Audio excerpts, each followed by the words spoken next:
1, 2, 3, 2, 2, 3.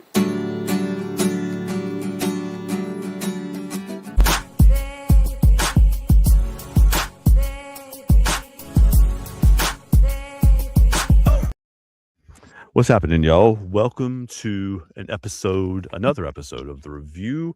This one is about Nas and DJ Premier's Light Years. I'm Andrew, this is Coop, and yeah, we're gonna have a little conversation tonight. So, what's up, man? How we doing? Whew. Yeah? Yeah. Yeah. But I'm doing good, man. It is funny, Oh, everybody been in my DMs and on my phone the last 2 days. So yeah. Why is that? Why is that, sir? I think, I have come to a place, there's some acceptance and separation I'm trying to create with this, but I have come to accept that my tipping point for people knowing me in this space is this commentary about this artist. Mm-hmm. Like, it is the thing that made people gravitate towards me. It is. Malcolm Gladwell's The Tipping Point, talks about and discusses the things that make trends and makes things happen, on whatever level that they is occur, where something shifts and becomes something bigger unto itself than even it was planning on. And so my tipping point in this space that I feel like I've helped move forward is the subject matter of this artist and what was considered to be what we thought 5 years ago was about to be the end of his career. I think some of my commentary resonated with a tribe of his following that didn't feel like they had been spoken for or vouched for. I think that's accurate. Yeah. And so when you create, or when you're at the centerpiece of a tipping point of something, it is always going to be the thing, I think, no matter what you do, that people gravitate to. So I think it is only natural when he is dropping a project in these modern day times. I think I'm not saying I'm the source, because of course there are guys that are bigger and more renowned in the space than me, but I think specifically as it relates to this artist and this culture right now, I'm probably the tipping point guy that people look to. Like, the people who are above me in this sphere, I think, listen to me when I speak on these matters for certain. Like, I know they probably listen to me about other stuff, but specifically about this artist, I think I have everybody's ear. Even people have been asking me what you like. Right. Like, so I'm gonna let the man speak for himself. I've intentionally been quiet. I've intentionally been quiet. I haven't even told Taj what I thought of the album. So, she sent me, the Bahamas pictures and like all that stuff in the playlist. Taj does a good job about keeping the integrity of the team intact, because then I don't get shit too soon. But I do get it before it drops. So it's like the track listing and the pictures that were circulating. It's like, well, I got them before everybody. But I didn't necessarily hit her back because I knew I wasn't going to have time to listen to the project in the time frame that she was shooting me a line for us to chat like we usually do. So literally nobody has heard my thoughts about this album except for 007. Me and him had like a 15-minute conversation like Friday morning, but I had to get ready for work and take care of some things. But other than you and I have not talked about it at all, other than 30 seconds before the show started. I have talked about it with other people, but I have not talked about it with you at all. 007, speaking of, $5 super chat, thank you, sir. Queen, get the money. Not Queens, excuse me, get the money. Nas delivered in the Stuck in the 90s. Cats are up in arms. Everyone will look back 10 years from now and realize they were bugging. So also, what up, Blues? It's good to see you, man. Shout out 007. I'm gonna tell you what, 007. He sent me a text message too, where he was kind of giving his rundown. Part of why 007 and I have gotten close over the years. You tend to be attracted to your tribe. He's a great critical thinker, like you and I are, Andrew. I do find that most of my friends that I'm close to are high-level critical thinkers, like I am. Yeah, I listened to him. He did that show with you when you were in Vegas, and correct. I enjoyed listening to what he had to say. Yeah, that's who I went to the Vegas show with. Right. So, and 007 is the one to set the whole show thing off, and I'm glad that he did, because, when you're sitting in Vegas and you're damn near front row, and then you turn around and Rich Paul is sitting behind you, it does make you feel like, it's like, oh no, this was a very good decision. Yes. I'm in the right place. It's a good room to be in. Yeah. No. it had been a minute since I'd been to the front of a rap show. Mm-hmm. Been a minute since I've really been to a rap show. You know, We're getting too old to go to concerts yeah. all the time. And nobody To be try out to in the pay. club all the time. Yeah. I mean, not being funny. If I'm like busting a G down or something, it's like I'm really not trying to bust it down about like a rapper. I'm probably going to see an R&B artist that I think I really want to see. But the hitters were in the front, and it did make me realize that it's like, no, money talking bullshit walk. Successful people sit in the front. The network is in the front. All the people you really need to be collaborating with is in the front of the building. Yeah. Ain't no networking the nosebleeds. Different kind of networking. Different type of net worth. Yeah, But exactly. But yes, but 007's a critical thinker, so he gave me some breakdown and some analysis and some stuff. I don't want to pull up on here today and say I told you so, but You do. I, You do. I did. Yeah, I kind of did. But here's the thing about it: all of you, and I want you to understand how serious it is. I've lost some of my following about some of the commentary I've been making specifically about this project. Like there are people in this space that used to follow me faithfully that don't fuck with me anymore because they feel like they've turned on me and they're rolling with other tribes and other chats. Like, do me a favor, all of y'all that was talking that shit to me, stay the fuck over there where you're at. And I mean that shit because, like, first of all, it's not that serious. But second of all, I did tell you so. Like, it's funny how people. This is analysis, guys. This is Right. not. It's funny people will follow you for your knowledge and then turn on you and tell you that you're not knowledgeable. How knowledgeable all y'all that's been saying I don't know what I'm talking about? How y'all look today? And been looking the last couple days, calling me a hater, saying I didn't know what I was talking about. It's like, no, y'all actually started following me because I know what I'm talking about. And not to be funny and not to be too arrogant, more so than you motherfuckers, and this is the proof. Mm-hmm. Like all of you guys, like there's a difference between, this is what I mean. Oh, I'm not his biggest fan. I'm his biggest objective fan. Objective. I've been saying objective things. It's just because it's funny. People aren't used to somebody frequently calling him the greatest MC of all time. So it seems like I'm not being objective because of that. It's like, no, this has been objective analysis the whole time. You guys are going off the deep end and haven't been paying attention. And I want to talk about for a minute specifically what people haven't been paying attention to. What Nas has done the last 5 years, and we have all talked, lauded, and applauded, is essentially got in the rapper hot tub time machine and turned the clock back. Mm-hmm. And we've never seen it happen before in rap, on the production side or on the rapper side. So this man has been actively doing something that we've never seen done before in rap. And you could argue from an artist standpoint in music as far as just peaking at this level again in terms of the quality of music and the quality of style of music that made you famous. This is like people, not quite, but this is like Michael Jackson going back and remaking some of the Off the Wall and Thriller tracks, or Prince making some of the Purple Rain, Sign of the Time tracks, or Stevie making like 25 or 30 years later, yeah.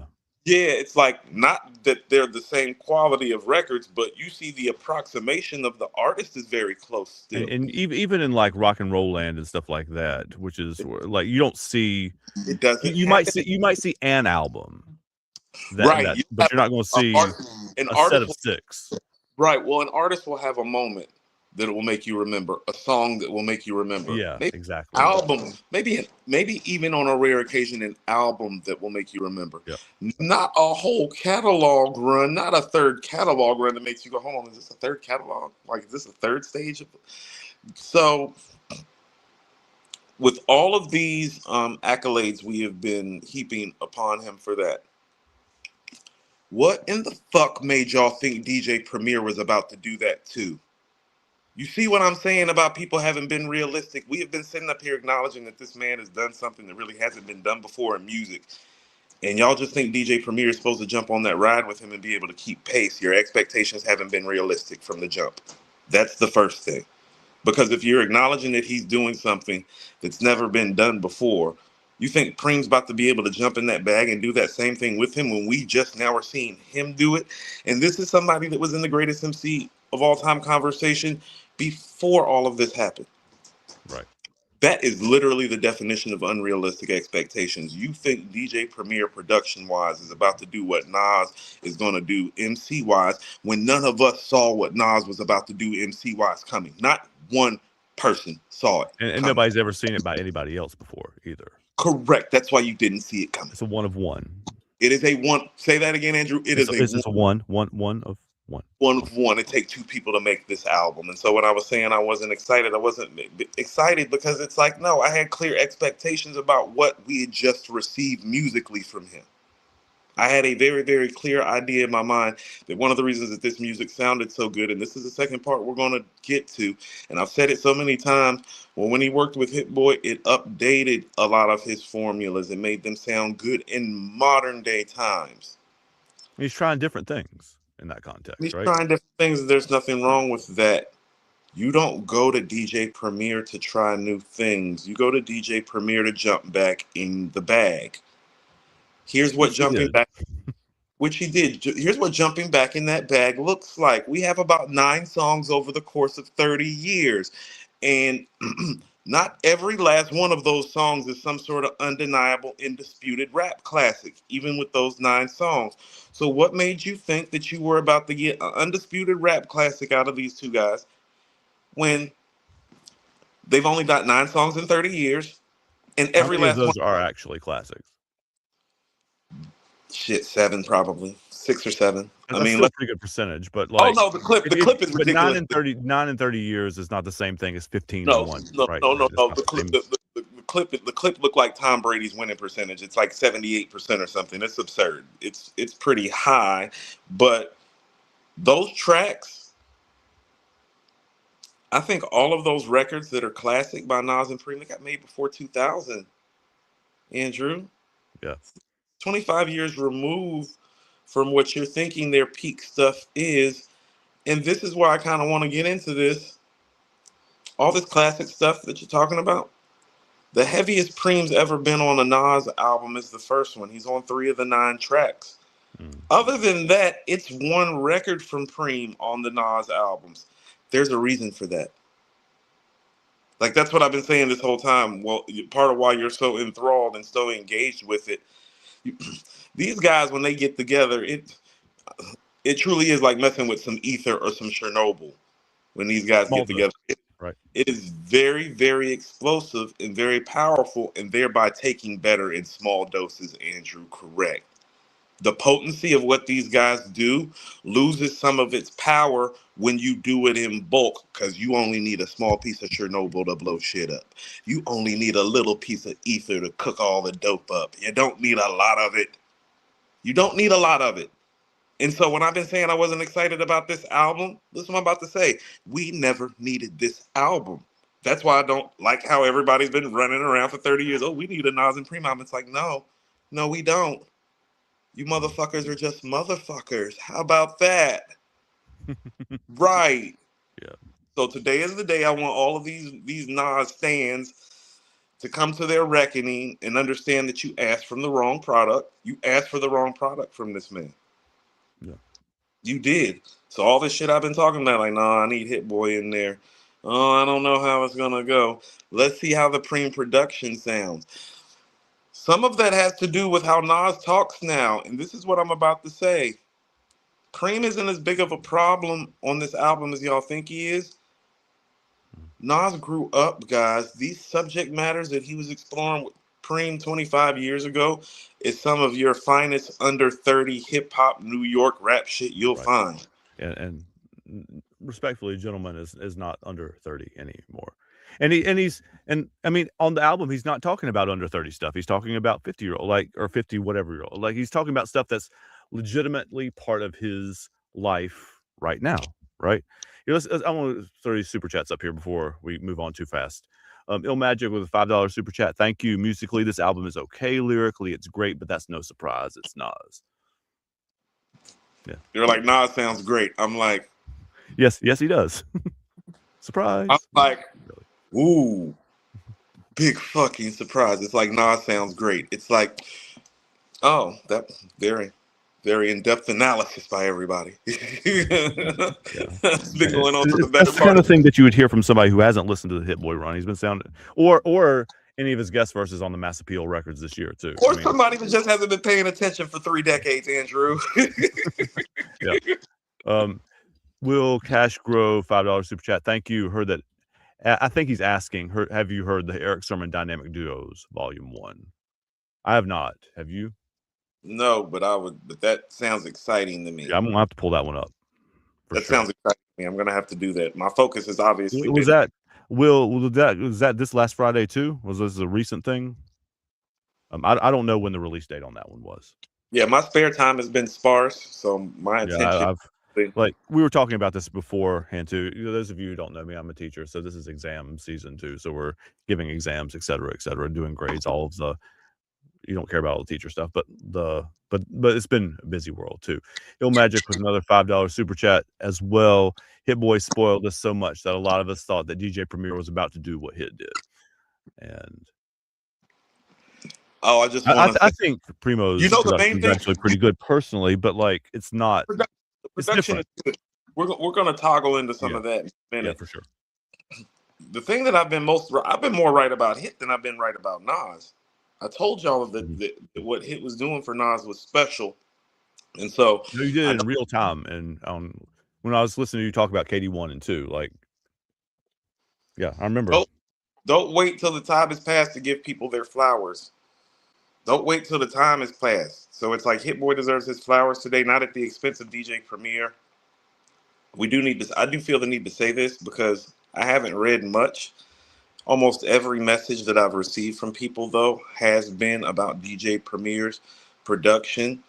Respectfully, everybody needs to remind themselves that this guy easily is one of the 5 greatest hip-hop producers that ever lived. And I say that easily.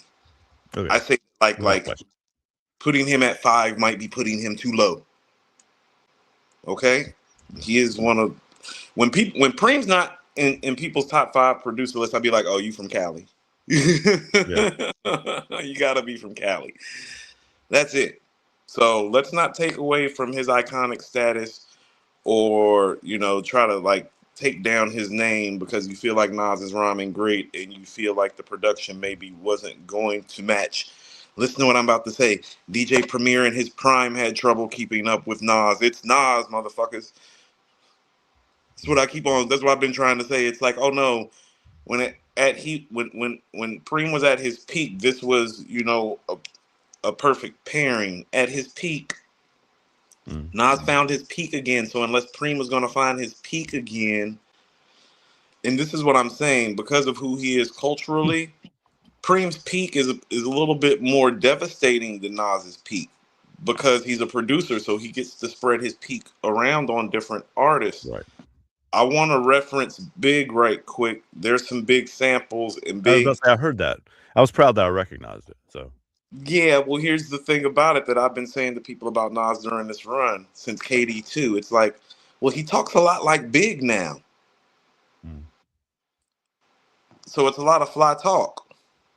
What Nas and Preem do well isn't the fly talk. It's the cult hip hop hardcore rap shit. When they're existing within the 5 elements, those are the better parts of this album because that's what Nas and Preem do well. They give you that uncut, unadulterated rap shit.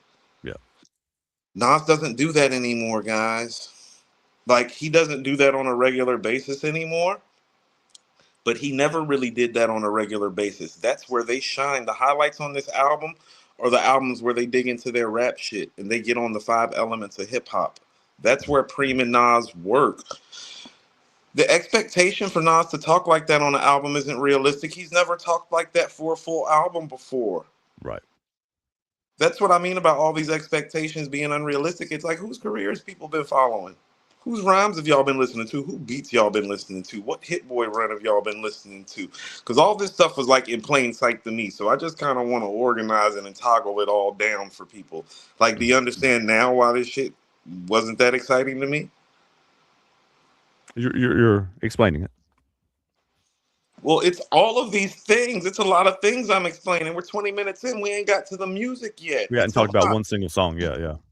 It's a lot of stuff. That's what I'm saying. There were a lot of mitigating factors that came with this album that made me feel that way. I just pay attention. I'm just not lost in the sauce of being like, oh, well, he sounds great. He's the greatest MC of all time. That doesn't guarantee a classic album. If so, every great rapper would have a classic album every time they come out. Yeah, and it's a hard thing to do. That's mirror music thesis number one. Making a great album is hard to Making do. a great album is the hardest thing to do in music. Yep. Number two is writing a dope rhyme, in my opinion. Yep. Sorry, number three. After Yep. playing an Yeah, after playing multiple. Yeah, that's playing, yep, making a classic album, playing multiple instruments, writing a dope ass verse. 1, 2, 3. So now that we've covered some of those things, maybe we can get into the music a little bit. I mean, you got some questions because I feel like, because you know, when something like this drops, I almost feel like you have questions for me sometimes too to kind of corroborate some of what you are hearing. Because when we talk behind the scenes right before this started, even though the conversation was brief, you were like, really wasn't loving those three for what first four First three songs. songs. It wasn't until the bass line hit and Welcome to the Underground that's the one that like was like, oh, the okay. So the context is this. I'm gonna give it a little context. I listened to the first three songs or three and a half. Started in the Welcome to the Underground, the fourth one, before school Friday morning. So we're getting into exams and getting into all that mess. So my ear was not like focused a lot. And the first three songs on there, I was like it's all right, but it's not like you remember. I always go back, and I've told this story on this show before many times, probably, but that I still remember very clearly when Magic came out, the first one on Christmas Eve, and walking my dog down the street and stopping in the middle of the street and texting you like, holy shit, did he just say like, and there was nothing in those first few songs that made me like stop and be like, oh, this is something that I have to text him about right now. I think you texted me after Meet Joe Black, which is I'm track pretty 2 sure it was on me. Magic. It was You one of the first couple songs. it was Meet Joe Black when you texted me. I remember because you were like, "Dude, what is this?" I was like, "I don't know, but he's He's you know on a different planet right now, man. Like, like yeah, he sound like the 20-year-old guy that I thought was going to be the greatest rapper who ever lived." And I was yeah. like, "This is So yeah. So how about this? You weren't wrong with what you heard then when you heard Magic and you texted me, which was essentially about this time 4 years ago. Mm-hmm. Yeah. Oh, and you weren't wrong before we started this show when you said them first 3, 4 songs weren't it, because they are not. Yeah. So I'm going to tell you a little inside information. When Taj did, That's good. That's because the trash is all telling me that all the chats tell me I don't know what I'm talking about. So maybe you can offer me a little support here in my ears. no, them tracks ain't like that, and we gonna break them down track by track. So I'm with you on that. But I'm gonna tell you what, Taj talked to me in code a lot of the time because there's a lot of things that maybe she won't say or won't tell me. So when she sent me the track list, I was like, I love that AZ's the only feature. I love the nasty Esco Nasir title because I felt like he was about to do like a play with that, and he did. It's one of the better moments of the album, and we're gonna get to that. But she told me, she was like Madman, and Madman is track 5 on here, and for me, that's the first actually truly dope record on Yeah, this album. that's the one that jumped out at me. And ironically, when I listened to the rest of the album, it was Friday night, Saturday morning, and I started with Madman then and went through the end. I was like, oh, actually, this is pretty good. Hold on, and that lines up with what you're saying. Actually, that's when it started catching my ear for real. So there's a few ways that we're gonna break down like rating this. Though I did like Vanguard said in the thing, I did like Welcome to the Underground. I did like that. It's just okay. It's just good. I, I, It's just good. I, Like I okay, said I made a so I made a short about it a few days ago, but I basically said that when I'm listening to Nas, almost never do the beats and the background music or the production catch my ear before the bars do. But I love the bass line and Welcome to the Underground. That was one of the first things that jumped out at me in the record. So because of who he is, first of all, too much is given, much is expected. So if I'm walking around calling you the greatest MC of all time, guess what you're getting graded like? Greatest. getting graded on the greatest scale. And so if we're grading it on the greatest scale, like if we're scaling it to the artist, which is objectively what I feel like you should do, don't tell me the first 4 tracks are good enough. They're good enough for other artists, not for the greatest MC of all time. No, it's not. I don't Yes, want to hear. they're certainly. I mean, they're fine, but they're not on the level of what There's we've there's been hearing there's, recently. there's levels to this. Like let's go back to the Hit Boy run. Well, You can even go back to the verses he did on Mobb Deep's album, or that kind of thing, right? And like 2 months ago, right? go to the first 4 songs of every other album he's dropped since 2020 and tell me that this is up to snuff. It's not. Accept it. Like it's just not up to snuff. And it's not just Preem, because here is the thing. The beat's supposed to talk to you. You're not supposed to talk to the beat. He talking the way he want to talk on these primo beats, like where he is right now, and I understand that. That shit don't fit them preem beats on the first like that. The Get Up, the Get Ready. There are people in the chat that really like that song. The song is dope. It don't fit. The beat don't fit the rhymes. The beat don't fit the rhymes. Maybe that's what I was sensing then. Maybe I didn't have the words to say that, but like there was something that wasn't quite there for my ear. That beat don't go with those rhymes and that subject matter. That's why that record specifically, that's the best way I could. That's new Nas. That's Get Ready. That's 2020's version of Nas. Those types of records where he's talking like that, because I knew he was going to talk like that, because he's been talking that way for the last 4 or 5 years. That's where I was talking about Hit need to be in there. Yeah. Specifically on records like that, when he's talking like that, to help pull it together so it doesn't sound like a 50-year-old dude talking about his life at 50-something, his successful life at 50-something, over gritty, boom bap, East Coast New York beats. Yeah. No. Stop telling me the shit is good just because it's Nas and Preem. If it's Nas and Preem, we got to grade it like Nas and Preem. Them first 4 records ain't it. New York State of Mind Part 3 is one of the bigger disappointments. Song-wise. Song-wise, there's a couple things we're going to get into with that. First of all, when I said that like not all of the records were classic, well, to me,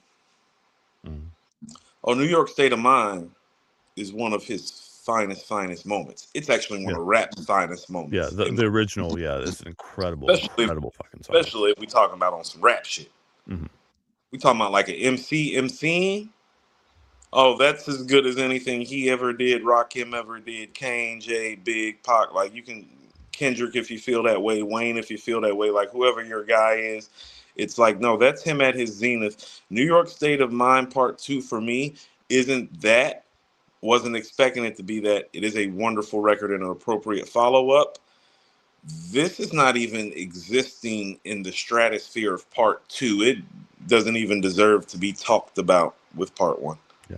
Okay, so my ear was, I mean, I think it's funny, not funny is not the right word, but Billy Joel is not a person you would normally see sampled. Steve Miller either. We'll get to him in a minute too, because his whatever. But it was just a weird.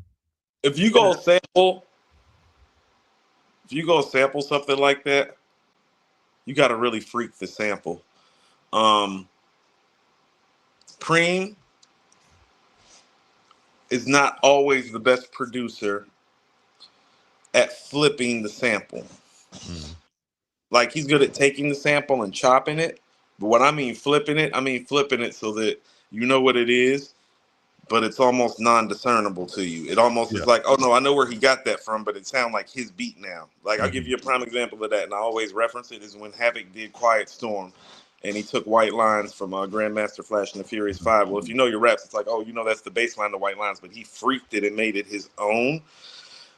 Preem needed to freak the hell out of that beat. I don't know why they chose that. I don't. But I don't like it because it's not that good. Yeah. Just going to be honest about it. The record's not that good. Yeah. It's one of the weaker moments of the album. The record's not that good. That's what I thought too. I'm glad to have confirmation of what I'm hearing. Yeah, it's not that good and a little bit out of the place. The sequencing of those first 4 songs is problematic to me because where's the album going? Yeah. It doesn't have any cohesion. It doesn't really take flight. The album doesn't take flight till Madman. So let's go back to the whole Chernobyl Ether thing. Small doses. So this is what, a 15 track album? 15? It's 15, yeah. 10. 10. They've only done 9 songs together. They didn't need to do 15. They needed to do 10. Yeah. Chernobyl, small doses, not heavy doses. We haven't heard 15 records from them in 30 years. Combined. It's almost double from what you've said. More or less. Realistic expectations, Andrew. People need to be having some realistic expectations, and they didn't. If you feel disappointed with this album, it's your fault. I'm not disappointed with this album because I didn't have expectations that this album was about to be a classic. Didn't have expectations that this album was about to be great. The only thing that I was about to say is that, oh no, if this is album of the year, he should walk. This is not album of the year. He should not walk. It's not. And he definitely shouldn't leave his career with an album like this. This is not how you want to leave it. Because I'm happy with it, but I'm happy with it because I don't have any expectations. So the shit that I got here that I feel like was great was like, oh, well, I'm glad that they did that. This was an album for me that was probably going to be inconsistent, but have some stellar moments. And that's exactly what the project is to me. It's an inconsistent project with some really stellar moments. The stellar moments is when they do what they do best. Get on some rap shit. All that other stuff is not them operating at their level and therefore does not measure up or hit the bar. It needs to be an approximation of what you're expecting. I'm not expecting Memory Lane in New York State of Mind, and Nas is like approximation of. Yeah. They're not that age. When this album had some approximations of what they do. It's not the zenith of what they do. They are 25 years removed from the zenith of what they do. The only time we've seen somebody that far removed, like, think about this. Nas isn't that far removed from his zenith. Life is Good came out in 2012. So when 2020 is rolling around, we're talking about 7-8 years since we probably heard him at his peak. Not 25. Not 25. You understand how hard the pull off of this album was going to be for these guys. That's why I didn't have expectations. I didn't think it was fair to either one of them. Specifically Preem. It's not fair. Because their fan bases don't have fair, realistic expectations. All of y'all stay over there. Stay over there. Stay in that corner. I don't fuck with Coop no more. Stay your ass over there. All right, we're going to throw a super chat up here. This is from a while ago now, but 007 $10 super chat. Thank you. With all that being said, Premier did okay. People are killing him for past performance, but those were different times and mindsets, which is basically what you're just saying. And they were in different creative spaces. There are joints on this. I agree with that sentiment as well. What you are what you are asking them to do. So, I mean, everybody knows I'm in the hospitality business. So I'm writing a bourbon Bible for the steakhouse that I'm running the bar program for. It's the most extensive bourbon list that I've ever encountered in all my years in this business. It's been an arduous task. I've written this thing about 17 times in about 3 weeks. I'm not joking. No, I believe you. It's taken up most of my free time. But I'm serious. I'm committed to it. So when people are making bourbon, you know, they have to pick rows from different years on the distillery on the lot. Okay? As time goes by, the barrels get used, the barrels get worn. They have to create new rows, create new barrels to create new vintages of bourbon, different stuff. You know, I'm learning so many things even about how the temperature, the climate, the winters and the summers affect how the bourbon gets produced. A lot of the premium bourbons that I'm putting in my Bible, they're older. They come from a time where the people who are working there now went back on the old rows and pulled from the bourbon. But it's an extremely extenuating process, and you'll lose most of your liquor messing with old barrels. You gotta go deep onto these lands to find these barrels, to find these rows where their ancestors did it 20, 30, 40, 50 years ago to find out the recipe. That's what y'all just asked Nas and Preem to do. They got all these rows of new barrels, but everybody asked them to go 20, 30 years back on some barrel rows that they probably haven't been down in years. it's harder to pull from. You haven't been there in years. I'm saying that because it's like sometimes you lose shit. Mm. You can't ask people to go but so far back. Sometimes you're going to lose some of the quality of the product. You're going to lose some product. You ask these guys to go too far back into the well. Unrealistic expectations. There's plenty of bourbon on these front rows. Should have been happy with the Hit Boy shit. We are. We are. We have another one from Ill Magic. Thank you, man. What if Nas went with Metro for this album? I asked this question because of what he was able to do with Nas on the song Nas Morales. The truth is somewhere in the middle. I feel like it took them a while to find the groove of what they were supposed to do with this album. I do feel like from records 5 to 15, this is a really dope project. I agree. From 5 to 15, the project is dope. But being Nas and Preem don't get you a hall pass for them first 4 records. And it's the fact, and it would even be a little bit different if maybe one or two of those first 4 records was like, but it's not. And so starting off an album with 4 songs, I don't want to use the word subpar, but not up to par. It's not his gonna bar is cut it. very high, right? So it's Yeah, it's not gonna cut it. It's just not. This album starts at Madman essentially for me. yeah. When I talk about them existing, like the best version of these guys when they pair up, when I'm saying that they sound best when they're on the rap shit, like literally when they are expressing the fundamental 5 elements of hip hop. Right after Madman is Paul's Tapes and Writers. Yeah. I love that story too.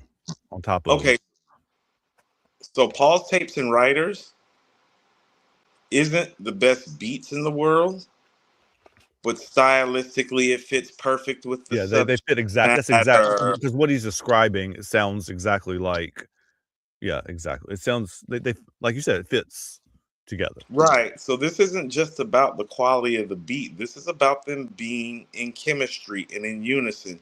So some of what you're hearing isn't that the Preem beats are bad. These guys are not synced up or synchronized like that anymore. Mm. They're not. It's going to take some time to get it together. But where they both get together really well, because this is both what they excel at, that fundamental core rap shit. So Writers is the best song that I've ever heard talk about graffiti in the history of rap. It was incredible, yeah. That's what we need to be looking for out of this There's some album. of those songs that were educational for me at the end. Like I was like, It's I learned Nas. some shit on that one, right? It's Like, Nas. Like Nas and KRS and Rakim and Tupac are the only guys to educate you and make it sound cool. yeah. And it did sound cool too. So Writers is that. Paul's Tapes is that. The album needed to be Paul's Tape and Writers because that's their level. That's the way that they get closest to the approximation of them former selves as a duo. Mhm. Doing the rap shit. Paul's Tapes And is still talking about, I mean, they're doing flashbacks, obviously. They're talking about they're I mean, I guess they were talking about it 25 years ago. They were talking about it, not present tense exactly, but like what their life was or had been very recently. And now they're talking about what it was when they first started out many years ago. But it's still, the stories are still good, right? Nas. And Nas is just not rap's greatest MC. He is rap's greatest storyteller. Listen to what I'm about to say. His storytelling is second in his bag to the nostalgic, introspective delivery. right. So this album should have been riddled with his nostalgia and riddled with his stories. Period, point blank. And you get some of those moments, like we're just saying, but And when you get that on this album is when this album is great. Paul's Mhm. Tapes, Writers. Um, the only record that I don't care for really on that 5 to 15 run is It's Time. Mm. And I'm going to tell you why I don't like It's Time. And this is the Preem critique. When I got to that point in the album, and I said this, and I didn't mean this in necessarily the most complimentary way. I was like, this shit sounds like Daily Operation. Mm. That's like Gangstar's album from 1991, Andrew. I don't mean that shit in a good way when I say I that. understood that you did not mean it in a good way. Yeah. because we needed Moment of Truth Preem. We didn't need Daily Operation Preem. Daily Operation Preem is like when Preem shows flashes of the all-time great producer that is coming down the pike. There's the flashes, but it's not all the way there yet. And Right. this album, production-wise, feels more like early Preem before the classic Preem run, where it's like, oh no, I see the flashes and I can see where it fits real well when you get on your rap shit. But we needed Moment of Truth Preem. I don't know how else to say it. We needed Above the Clouds, You Know My Steez Preem, and like we didn't get that Preem but for a few moments on here. Beat wise, we didn't get it a lot, but style wise, we did get it enough. And people also need to be honest about this too when it comes to Preem. No, the majority of the beats on here are better than the stuff that you've heard from him the last 5-10 years, whether you want to admit it or not. Yeah. He's had some stuff here and there where it's been like fly and it's been a moment. Like I think a joint he did with Rome and Westside a couple years ago was really, really a burner. But he hasn't had a lot of joints where you've been like, oh. And there are some joints on here like that. Most notably, My Story, Your Story. Like that's the best beat on the album to me. Like Yeah. by far, unequivocally. It's like for me personally, it's light years, pun intended, ahead of all the other beats on the album. And My Story, Your Story is the best record on the album next to Bouquet. Yeah, So Bouquet's that good too. Love that. Bouquet is beautiful. If you would have told me that the best song on a Nas and Preem album was going to be an ode to the ladies, I would have laughed at you and been like, oh no, I didn't see that coming. But Bouquet is a wonderful record. That's the Preem that I wanted to hear beat-wise on this album. The beat isn't doing too much, Andrew. It's a dope-ass bass line with a dope-ass piano loop. Guess what Nas raps well over? And so what you have on Bouquet is one of his finest moments. And this list of the finest moments. There's some real goat talk on Bouquet. This dude is freestyling all the women's names at the end of the song. Is he for real? He's doing it from Yeah, that. And he lists out what, like 40 or 50. I mean, it feels like. Yeah, I mean, but he's making it rhyme while he's doing it. People aren't paying attention. He's making it rhyme. I missed Like that. Even I've listened to it 3 or 4 go times. listen to the end. This is what I mean. He's riffing and ad-libbing. It's rhyming. He's the GOAT. I'm like, is this motherfucker making the ad-lib shout out at the end rhyme? We're I just know listing out people's names. Yeah. he's not writing that down. Yeah. People do understand that, right? When he's doing something like that, he's not writing that down. That's how exquisitely gifted he is on the microphone, that he can literally start reeling off the names of the female artists, and he can start making it rap and rhyme in real time as he's doing it. That is difficult.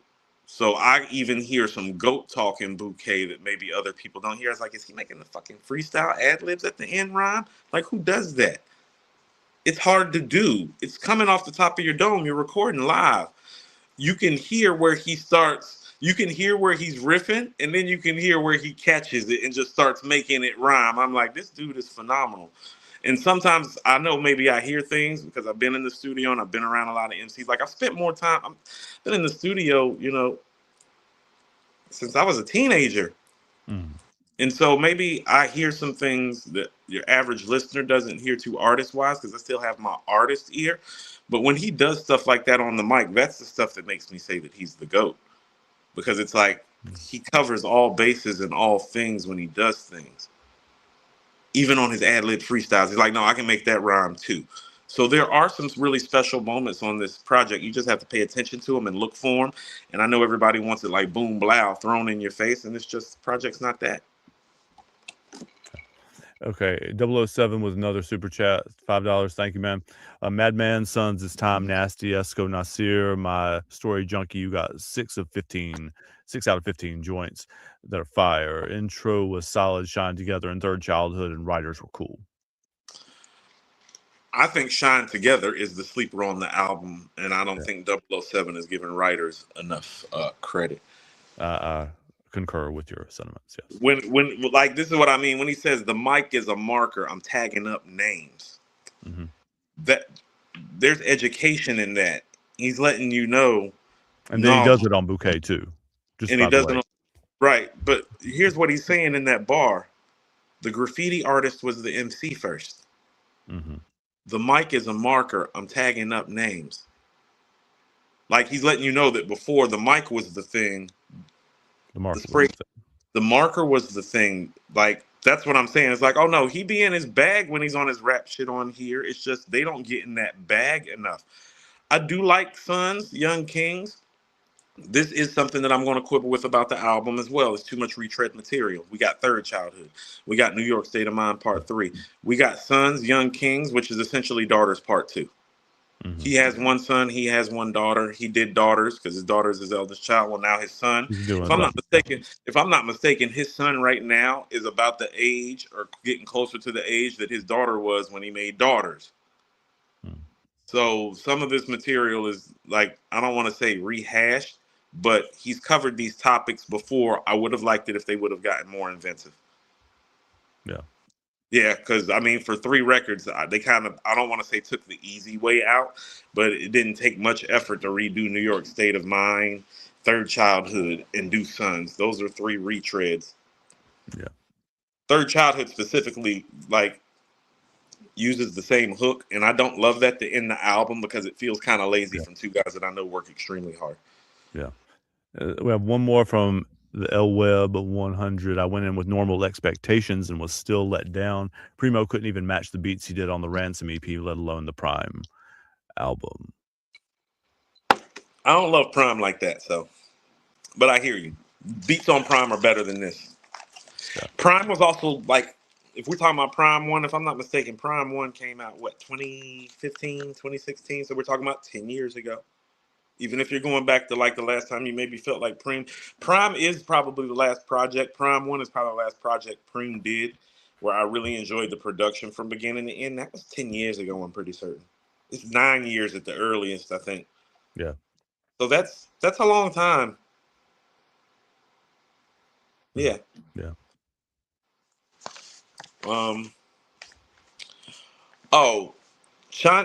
Shine Together is, I don't want to say saved. Nas just raps over the simple so well. That's why people don't need to get on Prime so hard. That's right. Nas raps over the simple well. Him and Tupac don't need great beats to be great. Like they don't need the beat to be great for the record to be great. Yeah. They don't. When you go back and listen to other artists' catalogs that are in their stratosphere, I think where the beat picker thing is coming for both of those guys don't need the beats that those other guys need. Like Nas don't need the beat, but to do so much. Like what's the only thing that I wrote down on this album was him on Shine Together. Listen to what he's saying. When my name is mentioned, the game be shifting. You lames drop, people remain indifferent. This is my dissertation, displaying at my leisure. Precious like postcards written by slaves in secret. Black preachers casting spirits back into hell. Hear the trumpets in the Bible as Joshua yells. That's a verse. That guy. Mm-hmm. That's so all of y'all saying Preem didn't do his job. No, I don't hear that guy on every record. So right. let's chill with Preem a little bit. Nas, to me on this album, sounds frighteningly, eerily similar to the guy on the Firm album in 1997. Okay. Nas on the Firm album in 97. Oh, delivery, crisp, polished. When he's there, but it does appear to lack some direction and focus. Mm-hmm.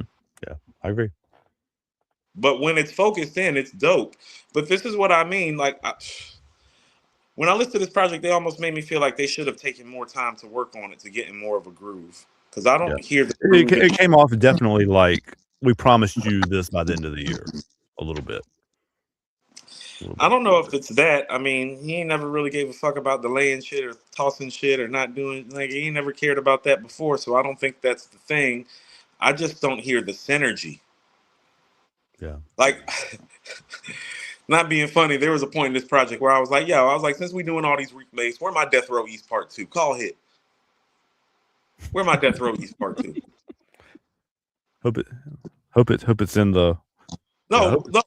No, really. Like he should have did a modern day redo if he was going to do these redos. Like, you should have kept that New York State of Mind Part 3 and given me Death Row East Part 2. Imagine a Death Row East Part 2 with like Preem doing the beat and they make it like some East Coast sound and shit. And he's actually like maybe you know, does some precursors. There's just different ways that this could have been approached. So some of me does feel like it's like, oh, well, it's Nas and Preem. So people are like, oh, Nas can just get together in the studio with Preem and the magic's going to happen. No, that doesn't necessarily constitute that. Yeah. But even with all that, still some great stuff on here. Like the My Story, Your Story with AZ. I do think that's one of the Sort of better. AZ, and them going back and forth, and I love that. It's not even the back and forth is pretty glorious. It is. I enjoyed it. Oh, I enjoyed it thoroughly. This is why I enjoyed it so thoroughly. They were amped up to do that record together. You can tell that they're amped up. They were having fun. Yeah. You can tell they've been popping a couple bottles in the studio. Like when they're talking at the end of the record, I'm like, oh, these dudes are fucked up. I'm like, they had a good old time in the studio tonight. They are in here drunk as hell talking shit. But it was beautiful to see and beautiful to hear. And even though they also, much like Nas and Preem, record together sporadically, they are one of rap's best duos ever. They have enough catalog to do that. This record is dope enough that I immediately asked myself, where does this rank in their echelon of songs together? And it's pretty fucking high. Yeah. It's pretty high. I think Nas and A got like 11, 12 records together. The only records that I know for certain are better than this one is Life's a Bitch, Phone Tap, and Mo Money, Mo Murder.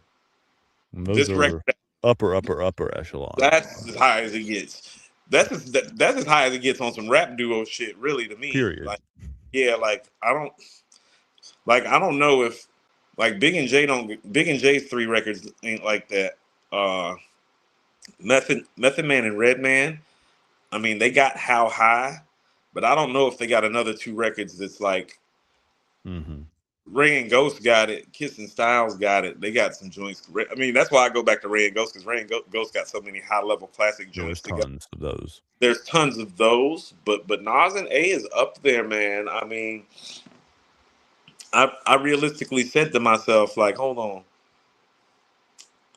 I know Kiss and Styles got more than Nas and A, but I don't think Kiss and Styles' best records are better than Nas and A's best records. And so Nas and A has a duo. That's high praise. As an unofficial duo, I think you might have to put them. I mean, for me, it's Ray and Ghost. Yeah. And then I would probably go Meth and Red. You put Nas and A right after that on my list, though, ahead of Kiss and Styles. And that's what that record reminded me of. It's like, oh no, give me them 2 dudes over Kiss and Styles. Like, Kiss and Styles don't have a Mo Money, Mo Murder. Yeah. In a mahogany, black scenery. That was late. No, they don't have that. And that's the 3rd best record they did. They don't have a Phone Tap or a Life's a Bitch either. So Nas and A is up there as far as all-time unofficial duos are concerned. Like, up there high. Yeah. Like, top 5 easy, maybe top 3. So there's some stuff on here. Junkie was where I realized, I was like, okay, so he's not done rapping, and I'm happy he's not done rapping because we're on track 13, and this album ain't winning no album of the year. So keep rapping. Here, I'm going to put this up there too because this references Junkie. 007 $5 super chat. I felt Junkie could have been a fire intro. Better sequencing could have helped these guys. Needed a young producer to weigh in more. Hit boy. Is what he said. I told you so. And you have no idea. Actually, you probably do if you've watched Coop for 5 years. But how good, how much he is enjoying. I told you so. This is. I don't think you understand, Andrew. No, I understand. I have lost some of my following about my rhetoric this year. Kiss my ass, my entire ass. What's left of it? I lost 30 pounds this year. Hell yeah, man. Kiss my ass. Looking good. All right, Pagola, $5 super chat. I listened to some Premier produced tracks from Illmatic, and Nas was rapping faster in those days. Did Premier slow it down due to his age? Nas is 52. I assume due to Nas's age is what they're saying, not due to Premier's age, who's almost 60, I think. Okay, so Nasty Nas, the early iteration of Nas, Nasty Nas, is as voracious a rapper as you would ever find. He very much in his early stages. This is why I never understood the Rakim comparisons. He was very much vocally and rhythmically high strung and rapid fire like Cool G Rap. Okay. The Rakim shit really just came into play because of Preem's sample on New York State of Mind, where he sampled Preem, and Nas is extremely poetic like Rakim. But I've always told people Nas has always rapped more like Cool G Rap, especially the early version of it.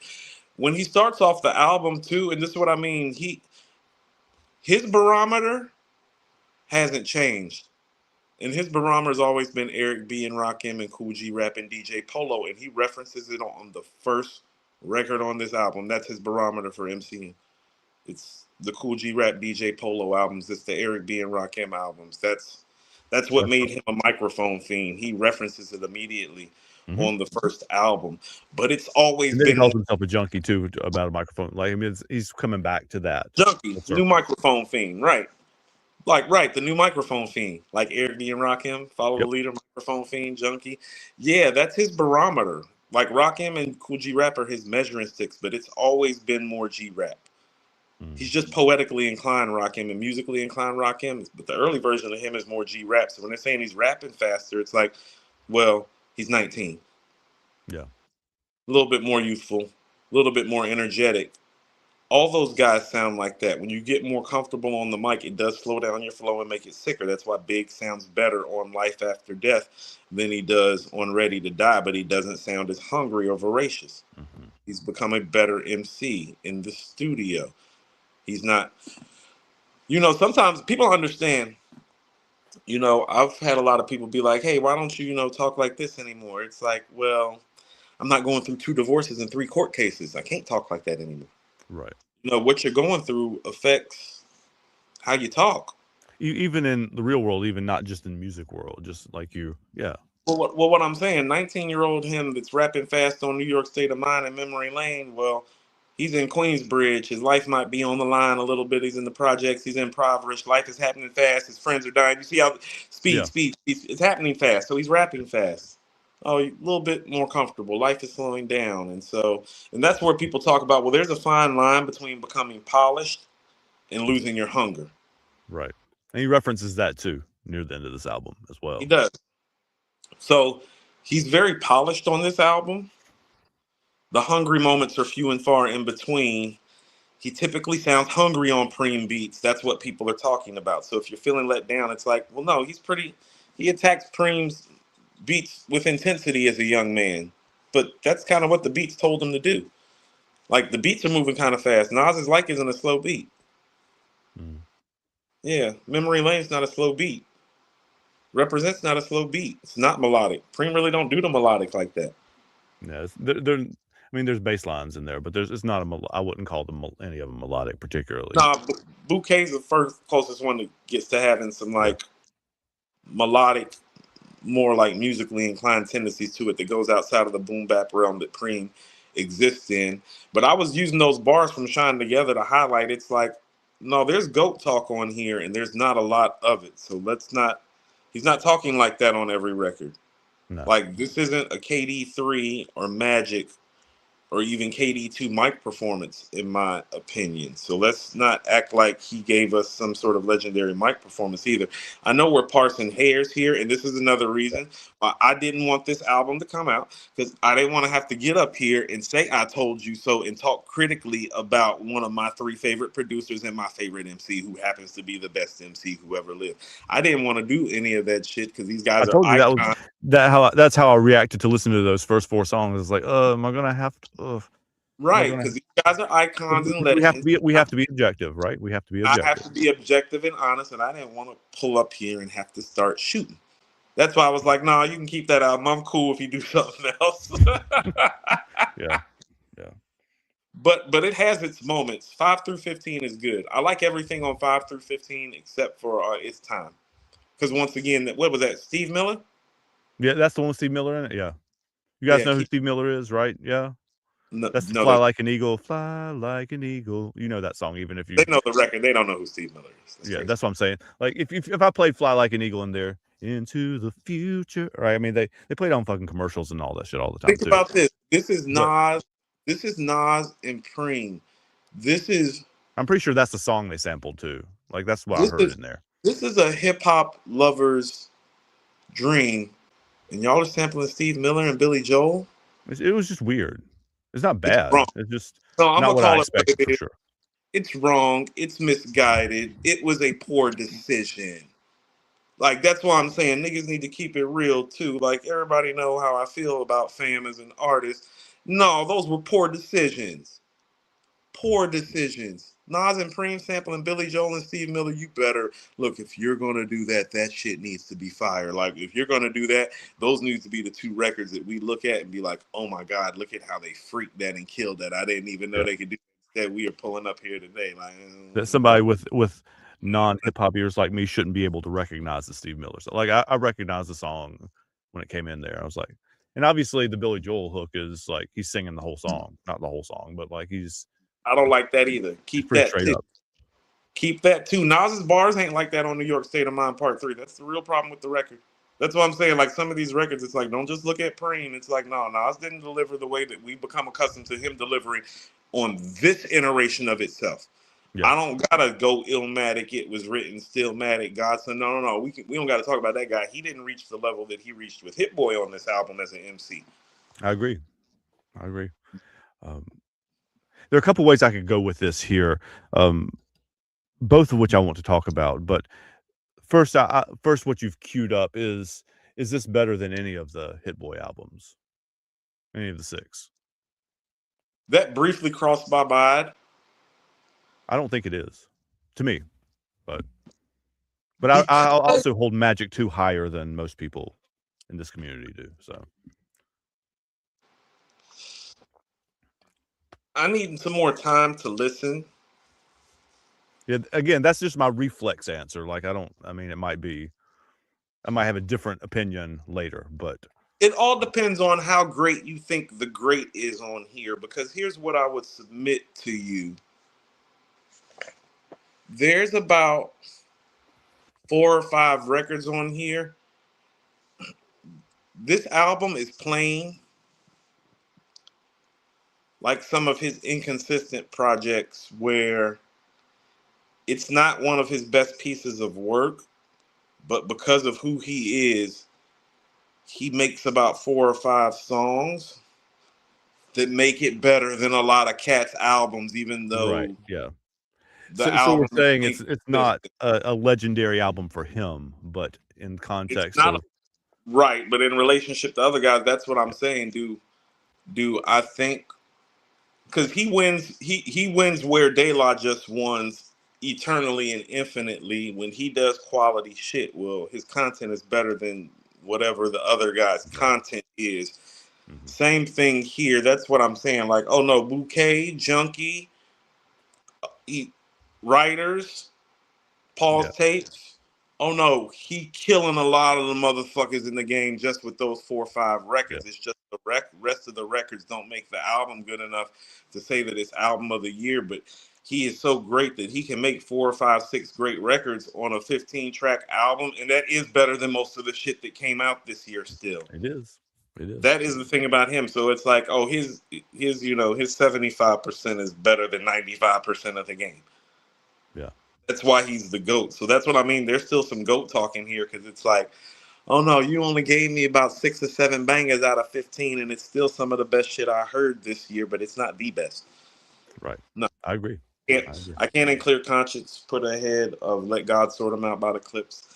Can't put it ahead of Alfredo 2, and I can't put it ahead of Cabin in the Sky by De La. So At it's 4 at least. Yeah. its best case scenario is fourth, and I don't think it's even that. I'm gonna have to go back and listen to some other shit. I just know immediately it's not better than those 3 albums, which also means it's not even the best album released in his own series that currently belongs to De La Soul. It does. It does, without question. No, like I was And this actually makes me elevate De La's album a little bit more and make me think that it is closer to being a classic than I thought. yeah, I agree. Yeah, I think yeah. I said after listening to those, like I said before in the show, that I listened to the first 4 songs by themselves first, and then turned it off and went, did class and whatever, and then came back and listened to the rest of it. Um, and after just those first 4, I was like, I don't even know if I can put this in the top 10 for this year. Like, I don't know. Oh, after when I listened to those first 4 records, I I was wasn't like, putting it. now there's more of an argument after hearing the rest of it. I'm gonna have to go back and sit with it for a little bit, but And I've only listened. I am gonna give it one more listen. I'm currently on my 3rd listen, and this is what makes me worry about the album. I did enjoy the first listen more than the second listen. The second listen is yeah, when I got critical and was like, "Hold on, yeah, wait, let me sit down and take some notes on this shit." Because the first time I just listened to it, I listened to the first. I listened to it the first time almost about Preem. I didn't pay attention too much to what Nas said the first right. time. I was kind of expecting he was going I'm to be gonna have clean. to go back and listen to some of the bars too. Like, Right. I didn't listen to that, which is really, really rare for me. This is probably the first that's Nas project. exactly like I said. That's exactly what I said the first time I listened to. Like, this is the first Nas album I can think of that I don't say it didn't jump out at me, but like I was listening to the production, which in everything else that I listen to, it's more normal for me to listen to the music before I listen to the words. So But this was my take the first time around listening to it. This is a good production job based on what we've been getting from Preem. That was my take the first time around. When I did listen the second time, though, this is what I said. I said, but this isn't good enough for Nas. mhm. And that's the thing. And that's why I mean, it's like, don't be too hard on Preem. It's, these beats, there's only 3 or 4 or 5 or 6 rappers even running around that if they were to got these beats, you would still probably walk away disappointed the way people might be feeling right now. If he Yeah, gave these beats to other cats, they'd be happy and you'd be happy too. yeah, Yeah. yeah. And Nas, I mean, my takeaway also is that most of the time there are higher highs in his verses that he did on some of the other Mass Appeal albums. Like the one in Mobs, I think is probably higher. Um, do you not think so? No, because I don't think he tried to stunt on this feature run. I think he tried to Yeah. fit into the groove on this feature run. That's why I'm saying like that second verse on Shine Together is better than all of those verses from the feature run. I will take that. Yeah, absolutely. That's what Um, I mean. No. He got some better bars on here than the stuff on the feature run. This is about how things mesh. This is what I mean. The beats for the most part are pretty good, mhm, especially for what we've been getting from Preem. It does have some highlights on there. There are a couple moments. Like I said, My Story, Your Story, and Bouquet are the highlights to me, mhm, song wise and production wise of right. this project. But this is more about to whom much is given, much is expected. And this is Nas and Preem. So it's getting graded so harshly. If this was another duo, we wouldn't be looking at it this way, but it's Nas and Preem. So we like, oh, well, if Hit Boy's not all that compared to Preem. So if Hit Boy can do this with Nas, what Mhm. can Preem do with Nas? And that was just the It's a wrong different way. conversation. That was the wrong way to ever look at this. And that's really the core of what I've been saying. Because Hit Boy and people, I guess, not thinking Hit is as great as he actually is in real Some time people like that. is, but that's what inflated some of the expectations for Preem to step in. It's like, well, Right. Hit's nice, but he's not DJ Premier. He closer to DJ Premier, and DJ Premier's prime right now, and his prime than DJ Premier is right now, and that's the shit that I've been stressing. He's closer to the prime approximation of Preem than Preem is. We have proof of that. There are beats on that Magic and KD series albums, and we're like, who made this beat? That sound like Pete Rock. That sound like Preem. That sound like Large Professor. Oh shit, it's one guy. That guy might be in his bag. Mm. That's what I was hearing. I was like, no, I was like, I don't care what you think about Hit. I don't care what you think about the guys that are ahead of him right now in real time with Yeah, the present greatest moment. MC of all time, riding shotgun. He is effectively and appropriately in the bag musically about making the best projects with this guy. That's what Mhm. it's about. It's not about that shit that got made in 1995. It's not. Yeah, Right. yeah, Now yeah. get off my lawn. Show's over. The end. No, we have a couple more super chats to get to. Um, the Ricky Shift says Nas needs to have Rick Ross A&R and beat picking. Rick Ross offered to A&R and beat pick Nas's album some years back when they, Nas and Rose got about 3 joints together, 3 or 4 joints Yeah. together. So they went through a stretch where they were doing work together. And Rick Ross said live on air in an interview, they're like, "Whose project?" He's like, "I want to do Nas' next album." Like cats love Nas. You know Yeah. what I'm saying? Like the dudes that grew up on him is just like, "No, give him to me. I'll do it." That's what Hit did. Hit like, "Nas calling me? Yep, I'm there." Absolutely. Like, 100%. Yep. yeah, he's not. It's Nas. So like, yeah. But also too, history has taught me other great rappers usually shouldn't help other great rappers put together projects. Rick Ross is such an excellent beat picker. He might be an outlier in my feelings about It'd be that. worth hearing. It'd be worth like seeing what happened. I mean, you can make an argument that Rick Ross is the best beat picker in the history of rap. And that's why I mean, it's like, well, there are outliers and anomalies for everything. And so Rick Ross producing a Nas project or overseeing it would excite me, but not too many guys would do that. Like if T.I. or Wayne would be like, "I want to do Nas' next project," be like, "No, absolutely not. That's crazy. Step to the side." But if Ross saying it, it's like, "Oh no, yeah, do that." Maybe I would be interested to hear it at least. Okay, we have one more Pagola $5 super chat. Thank you. Do you think Pete Rock would have been a better choice, or Static Selector or Havoc? Maybe he should have gotten a few other boom bap producers, like I guess to intersperse throughout the record. When I saw it was 15 tracks, my immediate thought was, I want to see some co-production credits. Mm. Listen what I'm about to say. Dr. Dre is the only producer that I can think of that has multiple classic albums that he's produced that exceed 14, 15 songs.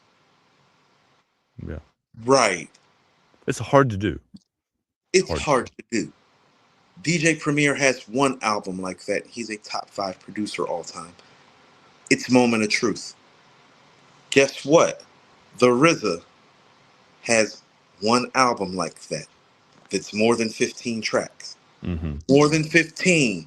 14, 15 or more. It's different after you do 12 or 13 records, guys. RZA only has one album like that that's an all-time classic that's really more than 15 records. Yeah. That he did. Well, no, 2, because he has Iron Man too, if you feel that way about Iron Man. But RZA's got the purple tape and Iron Man. Those records go past 15. Dre has The Chronic in 2001. Those go past 15 records. Preem has Moment of Truth. Go show me the other guys where the record is more than 15 records and it's really like an undisputed classic. It's hard to do. Preem's only done it once. RZA's done it twice. Dre's done it. It's hard to do. And these are the greatest producers. And these are the greatest people to ever live. I don't count Kanye's albums because they're Kanye's albums. Kanye hasn't produced another artist's album that's a classic with 15 records on it. Mm-hmm. It's hard. It's hard to do. Daytona is 7 records. B is 13 records. He produced half of the Blueprints, 13, 14 records. So what just got asked of Preem literally has only happened a handful of times in the history of rap. He only did 50 it once years. for as great as it is. For as great as he is, he's only done that once. And you want him to do this at how old? With almost 60. Yeah. And people been talking about me all year. Y'all sound like fools to me today because you look like one. We've come full circle. I was right. I was right. You were all wrong. Fuck your team. Yeah. This is some Dave Chappelle Black Bush sketch right there. Yeah, pay attention, motherfuckers. Maybe you should pay attention next time and know your history. Right. Most of your rap classics aren't 15 records or more. It's rare when you get most of any classics in any genre are not 15 songs 15 or more. Tracks. As soon as I saw the 15 tracks, I said, I need two Havoc co-productions. I need Hit Boy in the Room and maybe a Pete Rock co-production. So about 5 of these 15 beats should have been in other people's hands or in conjunction with Preem. Minimum 5. Because it's too hard to do alone. Daz helped Dre do Doggy Style, for God's sakes. Exactly. That's not even a solo mission. 007, Better Next Up collab AZ album. Please stand by. Everyone will be up in arms about that. This fan base will never be happy. He's putting one on a T for you there, man. Now that my story, your story got me excited about that Nas AZ album, though. I know, right? Like that's what we really need to be talking about. It's like, oh, Nas and A finally doing a project. If you would have told me to, like, the last couple of years, this whole Nas Preem talk, if you would have made it a Nas A, oh, I'd be talking totally different the last 2 years. Like, oh, Nas and A doing it together. Like, oh my God, because those guys together have rapped over everybody's stop. Those guys together can rap over anybody's production together. Yep. They can rap over Preem. Think about this. How many duos got this? A classic with Dre and a classic with Preem. These are the only guys. They got Phone Tap with Dre. They got My Story, Your Story with Preem.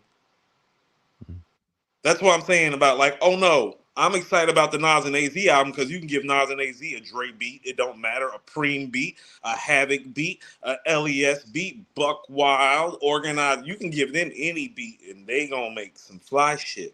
Yeah. That's something and this is My Story, Your Story too. I mean, it was excellent, but you also, like you said earlier, you got the sense they're just kind of screwing around. They're kind of fucking around in the studio. They're not, I mean, they're taking it seriously, but like they're also like just hanging out, having a good time too. Yo, and if this is not locked in versions of them, I guess is what I'm saying. Andrew, I'm pretty certain they freestyled that. Yeah, that's what I'm saying. Like, this is not like totally locked. Even I can tell that's totally not locked in versions of them, and it was great. It was what I mean. It was fun. That is what their delivery and timing and back and forth is like, without practice and not being around each other, and not. Yeah. That's the type of shit you should get excited for. You need to have a valid and verifiable reason to get excited. And they're listening to them like that. That's what I mean. It is like, oh no, that's the best Preem beat on this album. These guys are going back and forth, and I'm pretty certain they're not even writing this shit down. They're just going messing around. And they're just literally going the fuck in back and forth with each other and know each other's timing and cadence so well that they're just picking up and playing off of each other. No, that get me excited. That would be a lot of fun to hear. Album. Look, the way you motherfuckers been acting about this Nas Preem album is how I'm about to act about the Nas AZ album, except for I'm right and you're wrong. There are no sentences in the world that Coop likes saying better. I say this as somebody who's known him for 30 years. Then I'm right and you're wrong. Like, that's probably his favorite sentence in the world. Yeah, how all you suckers feel today? I'm gonna keep talking shit too, Andrew. This is just the start of I'm aware. All right. Let's stay your ass over in them little chats and talk your little shit like you've been doing. Stay the fuck away from me, because you don't know shit about rap. That's what this proved me. And I'm not gonna say too much, because that would blow up some of Taj's spot. But the main conversation that she and I have had, the core of the conversation, has been this fan base and the crazy shit they be thinking and be talking. Me and Taj have had so many hour-long conversations over the years, specifically about, like, what are these people thinking and expecting exactly? What fucking planet are they residing on? Here you go. Yeah. I mean, the full circle version of that is that, like, how many artists, period, not hip hop artists, period, in any genre have made a single classic album after they turn 50? How many? It's right. If there's any, it's a very, very, very short list. And ain't nobody asking Jay to do no album with Timbaland. Ain't nobody asking Snoop to do an album with Dre. He did. It didn't go well. Yeah. I told people people are just in different places of their life, man. Like, I wasn't joking when I said this. When Missionary came out, Andrew, like, first of all, little history.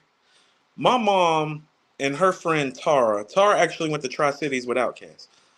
My mom, Eastside shit. On Memorial Drive is when I first heard The Chronic. My mom's friend Tara had The Chronic. my mom and Tara used to play the Chronic all the time. The Chronic came out. I mean, my mom's only 19 years older than me, so the Chronic came out when my mom wasn't even 30. Mm. Okay, so my mom's not even 30 when the Chronic comes out. So I'm about 10. You know, Yeah. listen here, I'm not joking. Oh no, my mom and Tara, my mom used to be a different person. They'd go out Memorial Drive, do their thing outside. You know what I'm saying? Riding around to the Chronic. Right. When Dr. Dre and Snoop made Missionary, I made a joke like they waited too long. Andrew, my mother is a missionary now. The woman that used to be outside and in the streets Mm. and shit and riding in Memorial Drive with Tara is literally a missionary. It's a Yes, she such is. thing as waiting too fucking long. Even my mom was like, Dre and Snoop making an album. I love Dre and Snoop, but I don't listen to that anymore. Yeah. You can wait too long. Yeah. They waited too long. This is still too long of a wait, and it's better than Missionary. But that ain't saying much. That's a very low bar. It's Very not low saying bar. much. So yeah, so all you people that want these nostalgic parents from our teenage years and childhood, formative years, young adulthood, no, enjoy Magic and Yeah. KD2 and KD3. That's what I've been saying the entirety of this time. Hmm. Enjoy this shit right now. That shit that y'all stuck on ain't it. Because if Yeah. the rapper and the producer get together and make that album you've been dying to hear for 20, 30 years, you might realize it's like, oh no, I'm holding on to some shit from 20, 30 years ago. Yes, with your dumb ass. Yeah. They That's caught like, lightning in a bottle when they were 19 or 20 years old, and like, yeah, like you holding on to some woman that done left and went and got married and had kids and started a whole new life, and you still holding on to the woman. She looking at you like, nigga, are you crazy? move on. Move Move on. on. Get a life. Yeah. Yeah. Mm. So Nas and AZ produced by Hit Boy? Great. Yeah. Okay. Glad we Let's had get this that. talk. Let's get, or Glad not we as had amazing this produced by talk. anybody, really. I mean, that's I mean, really, and we can kind of open up the forum to this conversation and rate the album and start to get out of here. yeah. Um, if Nas and AZ are doing an album, oh, I can talk for a year about that. Oh yes, Because I'm aware. Yes. here's what we can do. We can line up their track listing. We can see the producers that they've worked with, and we Mm. can start really speculating and formulating some realistic production pairings Yeah. instead of That's a whole different show. I'd love to do that. instead of It'd the be fun. nostalgic shit that everybody want to keep doing. Oh, take me back to 1994 with Nas and Preem. Told you was gonna get your feelings hurt. Yeah. This album actually felt to me like a capstone of the Hip Hop 50 and the Mass Appeal run. Like, it's not a capstone like the best piece, but a capstone like the final piece, because he references a lot of hip hop history in here, right? Like, I don't know. Which It's are the kind of like fine, the conclusion. which are the finer moments of this album. When he does that over Preem beats, it is a Yeah. fine moment. First of all, an album shouldn't be littered with 15 moments like that. And if you were to attempt to do that for 15 moments, you would still come up short because you never did that before when you were in your first prime, second prime, and now third prime. People have literally just asked these guys to do some shit that they have never done before. That's why Mhm. I'm saying you asking our greatest, arguably our greatest producer, and arguably our greatest MC to do something that they haven't even done before, and y'all don't think y'all being unrealistic. Yeah. Oh, I We can't ha wait to go. I want to go on everybody's podcast and tell them how right I was and talk shit about all of y'all. I'm not letting up on I'll y'all. make sure I clip this many times and just Yes, please do. Everybody I that. can just Oh, if I have time over Christmas, I'll just make a clip that says I'm right, I'm right, I'm right. Like you're and you, saying it and all the you times you little said it in this video. petty, you little petty panty Annie, no hip hop knowledge having motherfuckers know who I'm talking to and talking about. You know who you are because you've been talking cash shit to me like you got it, you don't. The niggas that you follow don't got it. It's still Big Coop. We have another Even when I suggestion. pull up sporadically, it's still me. How about that? We have another suggestion. I don't know what ZAR is. It's some currency, so I'll Google that later. But for I believe the that's African. I believe that's African. Might be Zimbabwe. my reflex was Zaire, but like Might it be may be like some crypto something too. It's no, it's a South African. Sorry, my fault. yeah. That's my fault. Into you jams. That is my ignorance. I apologize. Nas should Oh, work see with. you, Jams. What up, fam? Long I time. know it's great. I love that we have people from all over the world here. Nas should work with the Sound of Crenshaw crew, Terrence Martin, Kamasi Washington, Thundercat, Robert Glasper, and make something like Pimp Butterfly. I'm with the Robert Glass. First of all, did you say To Pimp a Butterfly? He did. He Okay, said something like. So first of all, no, because he made something like You'll make a man pull out a soapbox by saying no. He made something like To Pimp a Butterfly. It's called the Nigger album. That album wasn't that good either. Next. He'd be like, Coop, that album was good. No, it wasn't. Next. But the Robert Glasper is not a bad idea, though. Love the Robert Glasper idea. Yeah. And Joey Young, $5 super chat. Thank you, man. What's good, fellas? Not feeling the Nas album. The production was not good. Nas still top. Mike lyrics was great. I'm still listening to KD3 and Magic. I'm with him on that last line. If I'm pulling a Nas album out, it's one of those probably. Like, I mean, it depends on what mood I'm in, I guess. But those are the two that I would pull out. My. He said, "That's what I've been saying." I know people hate that I'm right because they knew that if I was right, I was gonna talk shit like endlessly. I mean, respectfully, you're gonna talk shit. No, never mind. I mean, I was gonna talk shit regardless. But the fact that I was like so right and like spot on about it, and I called it like, I don't know, almost 2 years early, and I lost fans because of it. We'll have to come back to the this is the year of J. Cole. We'll come back to that later. Time for new fans. Get off my lawn, niggas. You want to do a rating? You want to? I mean, I'm so afraid to give this album a rating because here's how I typically feel. Mm-hmm.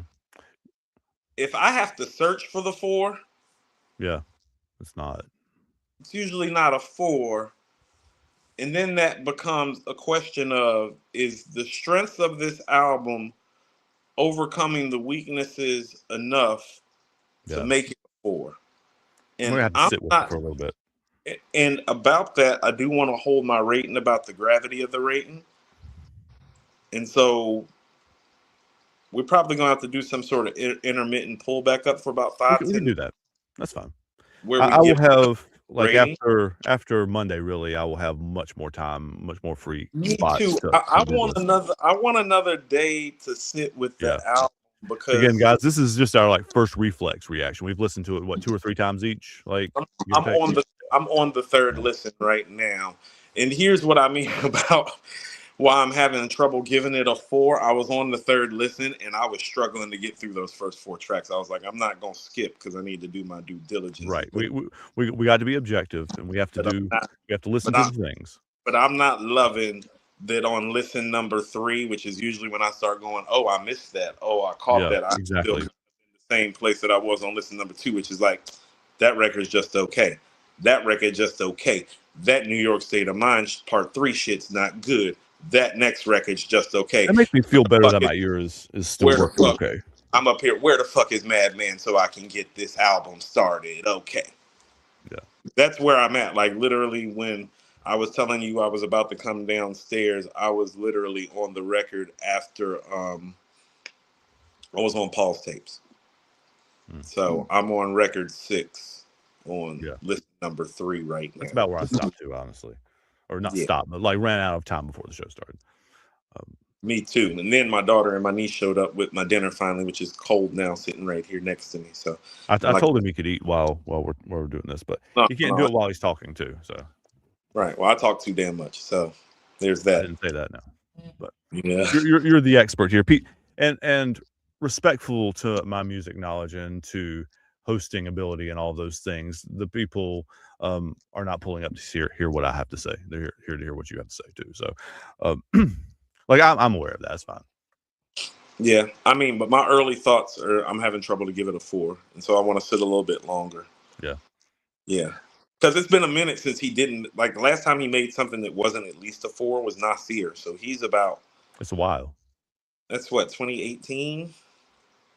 So he's 7 years removed from making something that didn't even like measure up by the time I got done with listen number 2. I mean, just for some context, we don't even have to go to Magic or KD3, which I think for most people's aesthetics and tastes are the premium cuts out of the Hit Boy series.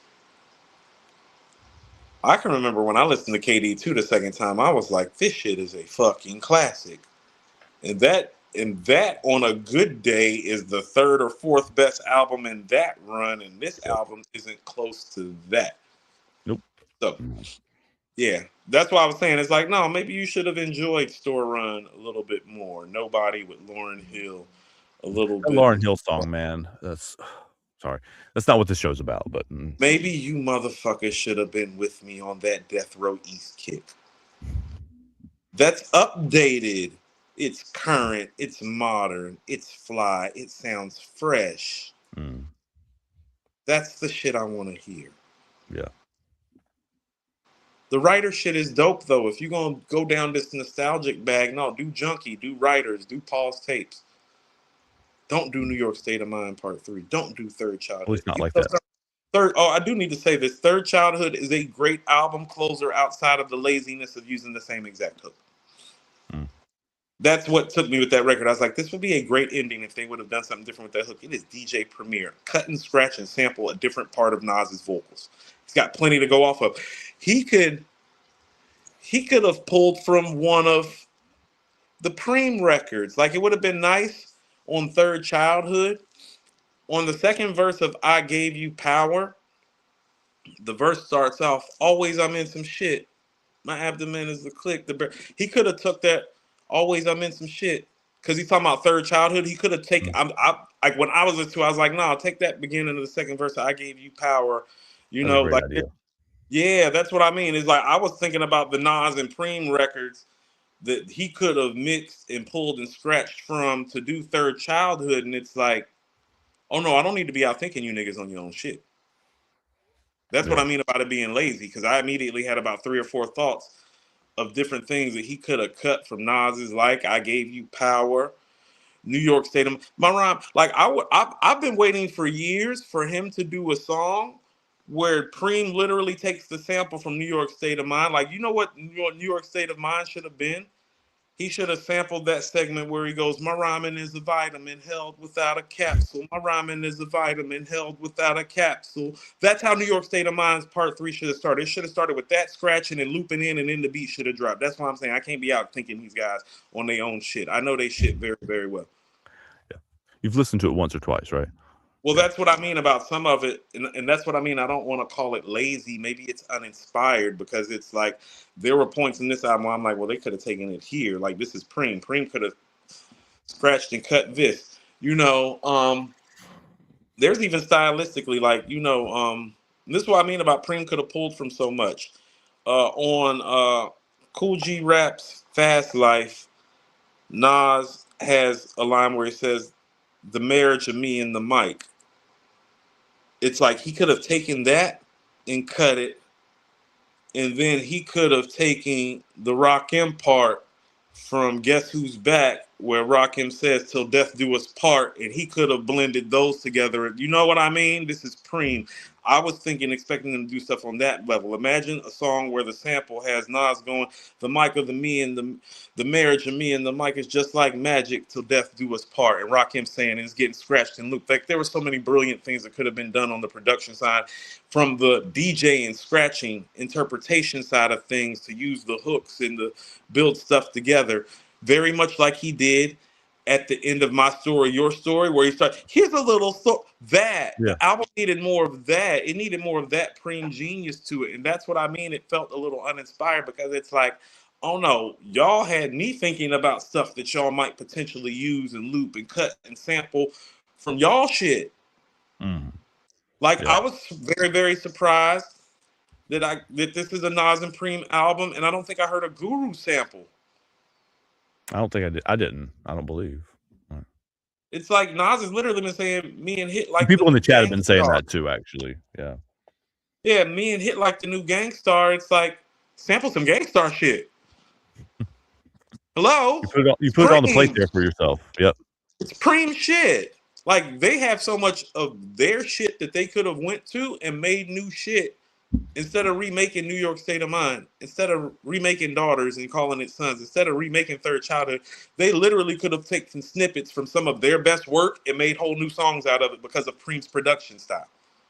Yeah. Yeah. That's what I mean about grading them on the highest level. It's like, oh no, I'm grading you like I needed you to get in your bag. Mm.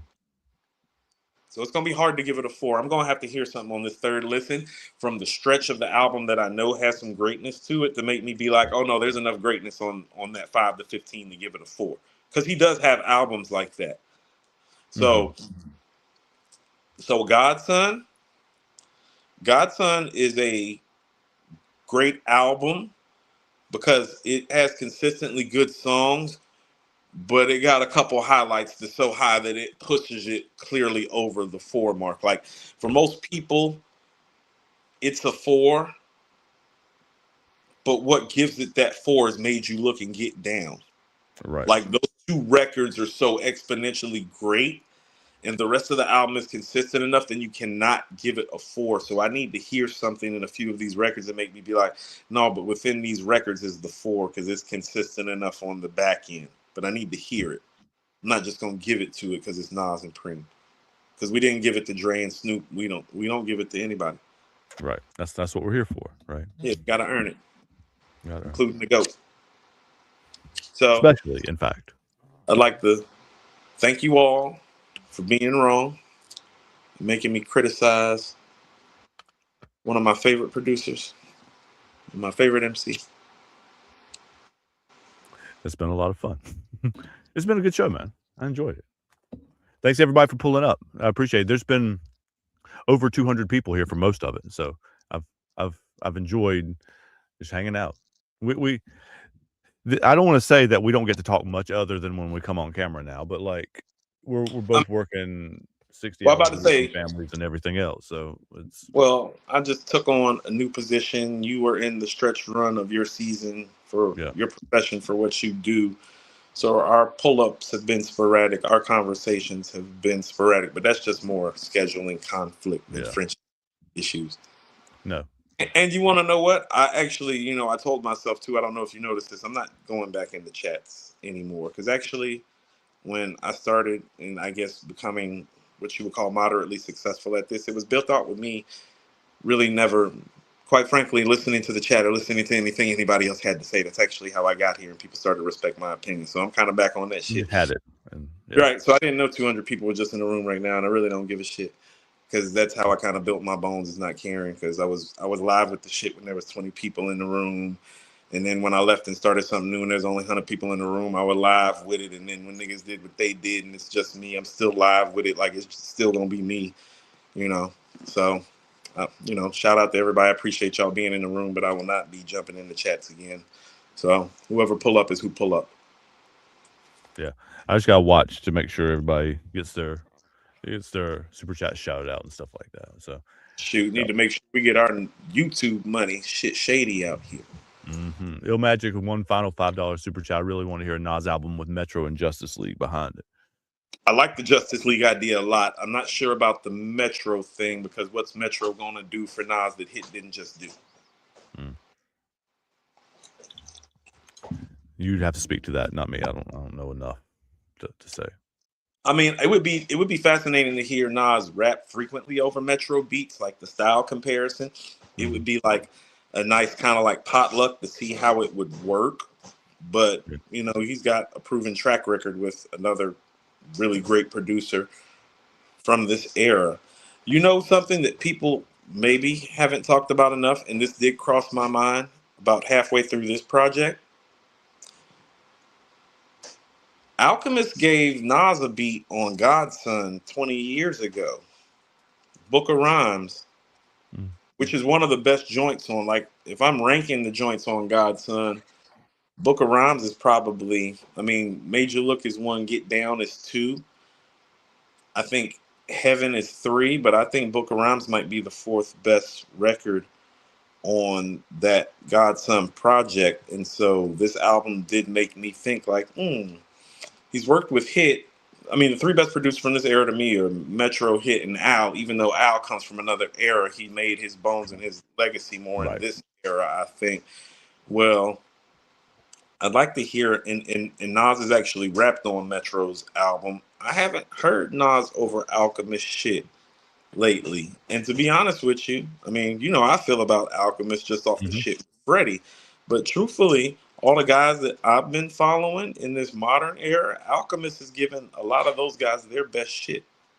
Yep. And so I would like to hear some Alchemist potentially on this Nas and AZ project. I think that would be a good place to go on some rap shit. Yeah. We're going to speak the Nas and AG project, Nas and AZ project into existence. Yeah. We gonna speak some shit that I want to happen into fruition.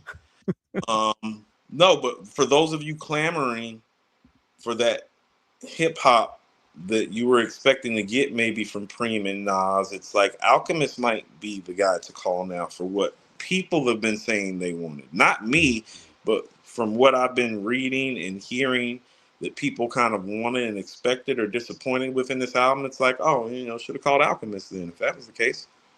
Yeah. I would love to hear a Nas and AZ. I mean, I'm cool with a Nas and AZ album with just Alk and Hit Boy doing it. That'd be a lot of fun. That's what I'm saying. It's okay with me. You don't like. This is where I'm going to credit Taj. When you talk to somebody younger consistently, you're going to learn and grow within yourself because they're going to make you realize how old you are. So my conversations with her make me realize my age and pause my age and make me realize, oh, maybe not the best to think that way. Musically speaking, sometimes life stuff too, because we talk about a lot of personal stuff. But I say that to say my conversations with her the last couple of years and the back and forth about it, because it hasn't been like, oh, you right or oh, you right. It's been like, motherfucker, what are you talking about? That don't make no sense.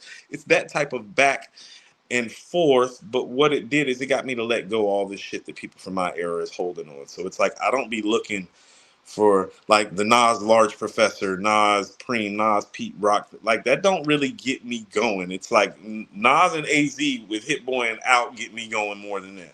Because I'm updated and I'm current. And I'm not living in some fucking time capsule or time machine. I might be 44, but the shit going on right now, you know? And that's what I'm paying attention to. And that's what I want to hear.